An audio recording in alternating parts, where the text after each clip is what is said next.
Okay, welcome to this meeting of the decision session for the Executive Member for Finance and Performance, Tuesday the 27th of October. I will be joined for item 4, I believe, is for Councillor Denise Craghill, Executive Member for Housing and Safe Neighbourhoods, who will be taking part of that one. So starting with the agenda, any declarations of interest? I have none. Do you have any, Councillor Craghill?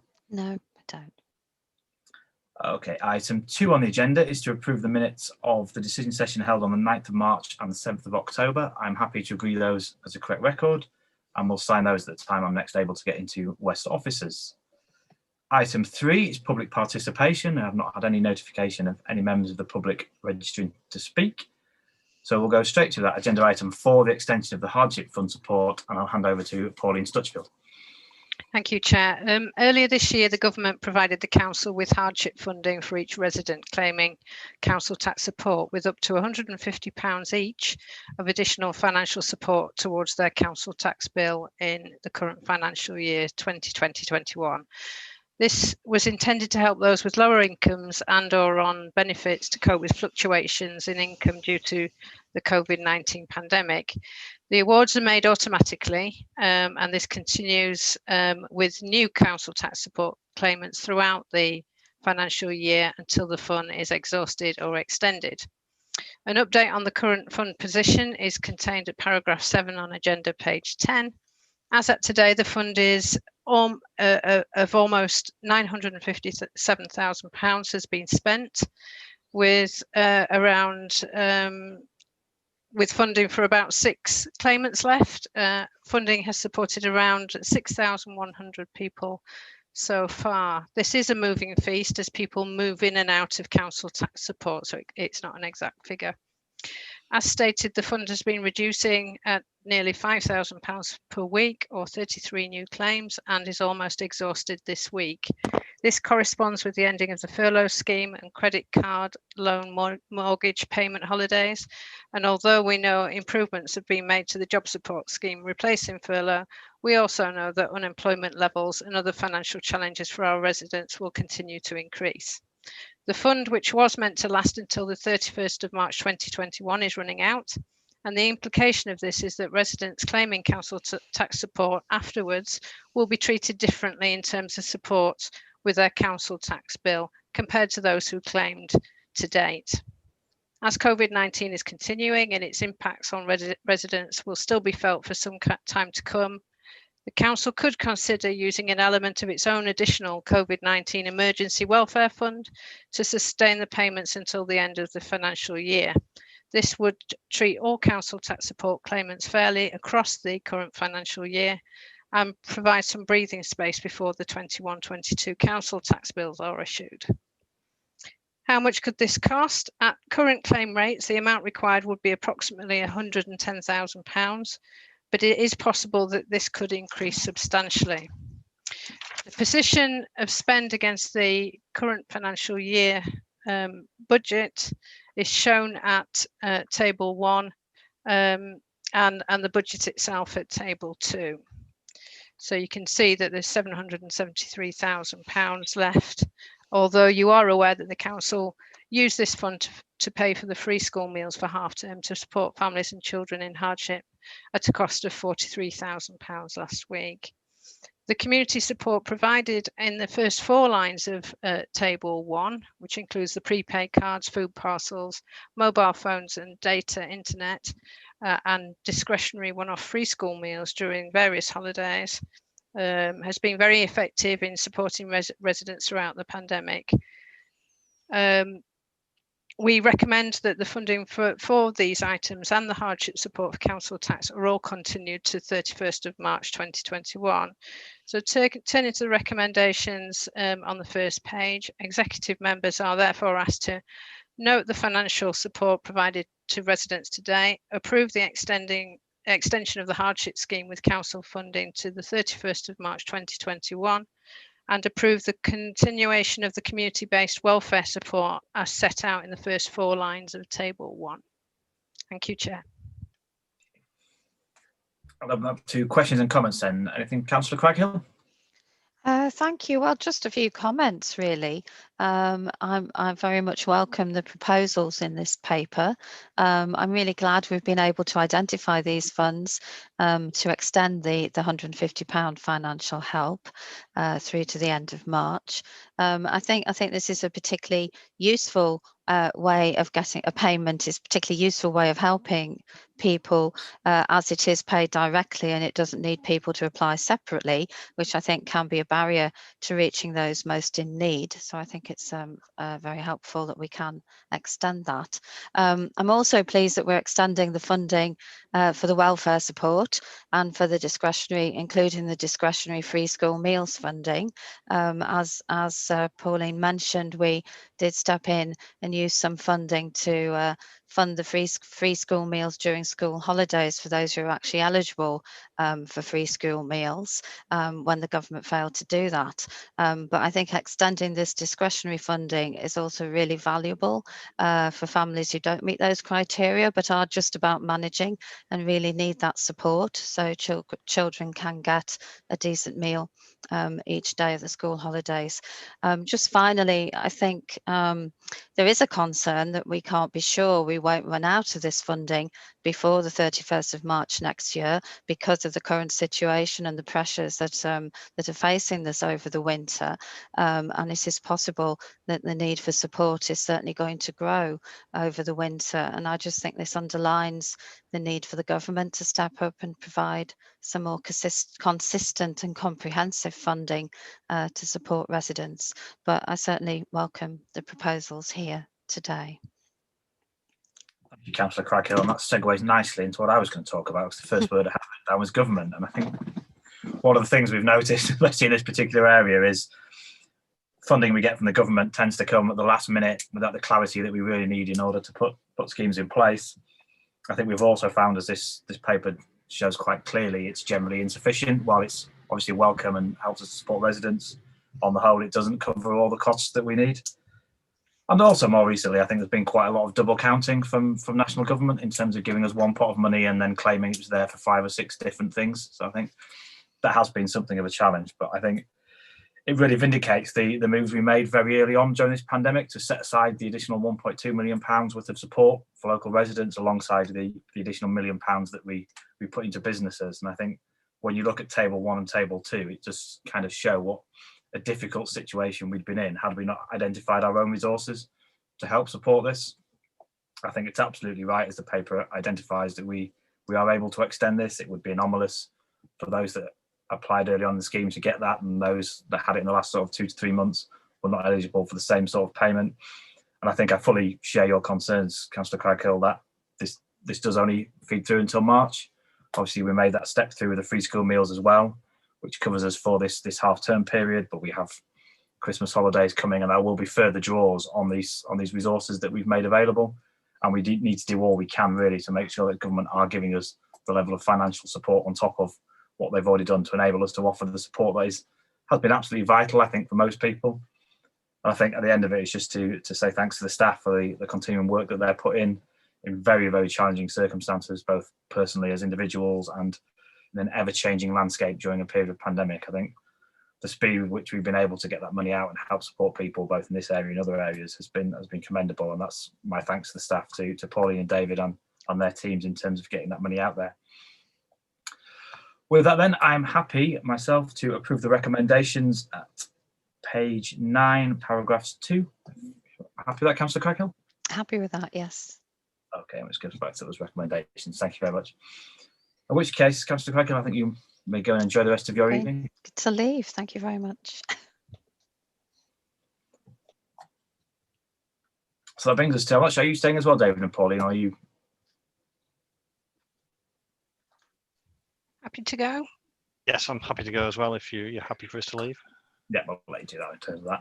Okay, thank you. No reflection on the interest to your paper, but I shall now move on to item 5 with the update in relation to the impact of COVID-19 on the commercial portfolio, and hand over to Tracy Carter. Thank you, Nigel. I won't take that personally at all. So this report sets out the impact of COVID upon the council's commercial portfolio. We have over 1,100 different commercial agreements for spaces for a wide variety of different sectors, and the commercial portfolio generates an annual income, revenue income of just circa £6 million. So it's a very important part of the council's overall funding pot to fund important services for residents. COVID has had a very differential impact on those tenants, with some sectors faring better than others, and some sectors having the ongoing impact of not just the lockdown, but of the tier 2 impact on hospitality and leisure, and to some extent retail, in the reduction of the numbers of people particularly in our city centre. In response to these challenges, the report sets out how the council as landlord has approached that differential impact, and how it has worked with tenants to assist them to deal with the significant financial challenges that COVID has brought with it. So it made a very early decision to defer rents for the immediate period during lockdown, and that was subsequently then extended for a further 3 months. So we have a total of 6 months of deferred rents. We have had individual discussions with all of our tenants and arranged payment plans which vary differently depending on the sector that they are in. But I think that individual approach has been quite important to reflect some traders trading pretty well and wanting to stay on top of their rents, others having much more of a struggle with the immediate impact on revenues. However, the council's estate has fared pretty well during that period. The city centre estate is now fully let or under agreement, and our other office space at the Eco Centre, we have 63 units there, and 61 of those are currently let. And of our existing tenants, 68% of those have fully paid up the rent due to date. 21% of those have agreed a further payment plan. So there are some who are still struggling to understand how they're going to deal with the long-term impact of this, but we continue to work very proactively with them to help them through the challenges. So there aren't really any further decisions on that element of the commercial portfolio, but there is one arrangement that was midway through being confirmed when COVID hit. So the Spark York lease had been agreed at one of your previous decision sessions with a series of criteria that Spark had to meet before that lease was extended.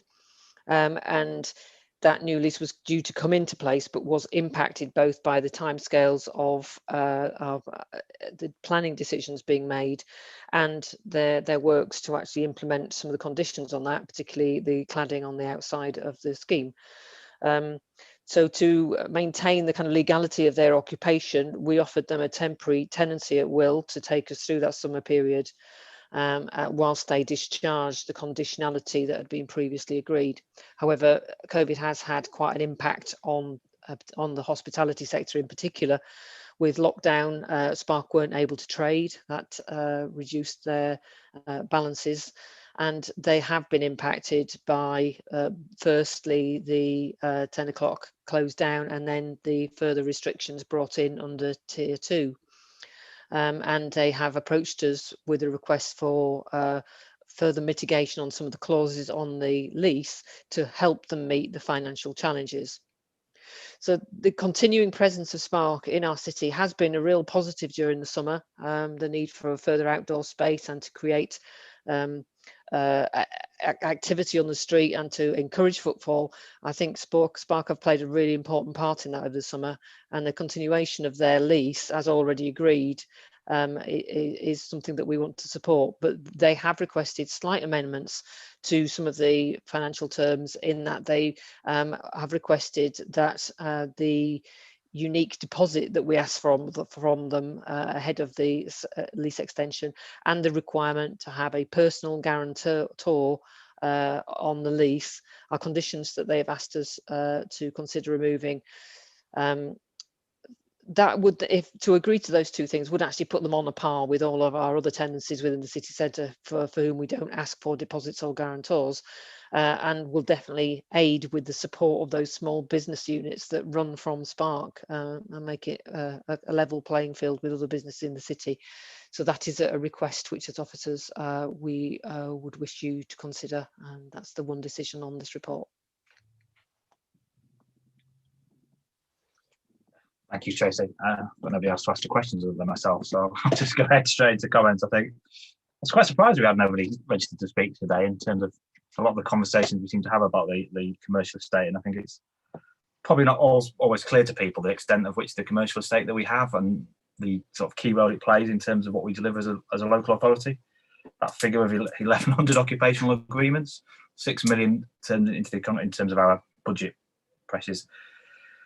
And I think it has been a difficult balancing act throughout this COVID period, in terms of doing everything we can to make sure we're supporting businesses and taking those steps necessary to help them through what's been a particularly challenging period. But as we discussed on the previous item, at the same time, the council has its own pressures in terms of how it's helping vulnerable residents, and that has been a key income stream, and losing lots of that key income stream would have meant that we weren't able to do a lot of the other things that we've been doing to support residents. So I think, again, thanks to the staff of officers who've done a huge amount of work, we've got conversations with tenants and getting through. And I think that fact that you're at 68% in terms of that, and the vast majority of those outside of that 68% have agreed in terms of how we can go forward, is testament to the flexibility and the compassion with which I think we've worked with our tenants and businesses to make sure we have that right balance of supporting them, but also making sure that we have the resources we need to deliver our statutory agreements. I think, again, testament, as you highlighted at paragraph 14, that we haven't as yet seen considerable rises in vacancies. And I think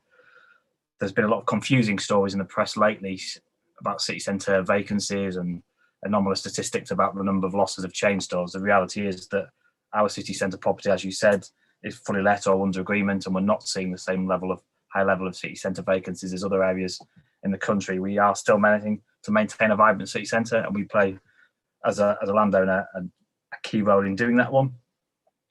So I think, again, just to note that bit. And then on the second bit around Spark, I think it has been a really essential point in supporting small businesses. One of the issues we do have, in any ways, as a consequence of that high level of occupancy in the city centre, is that it can tend to be expensive for small businesses, and there isn't the same level of opportunity for start-up businesses to get a presence in the city centre.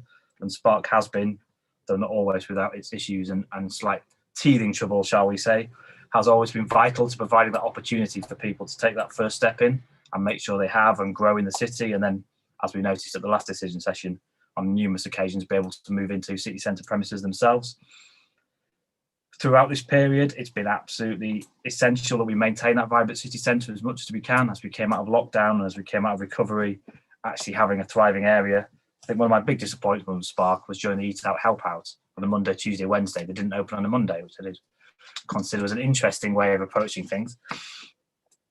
And I think we have worked with them, we've offered support where we can. I think we do have to note the steps that they've made in terms of complying with the planning regulations and going through that planning process. It was difficult for them and unfortunate that they weren't able to get that through pre-lockdown.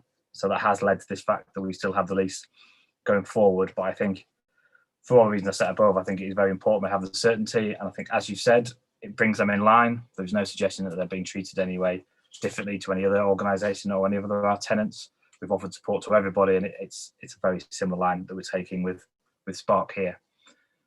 So with that, I'm happy to agree at the two recommendations, I believe at the top of page 15, paragraph 2. I'm happy to approve those. Which then takes me to agenda item 6, which is any urgent business, and I have no urgent business. So with that, I'll thank officers for your time and happy to declare the meeting closed.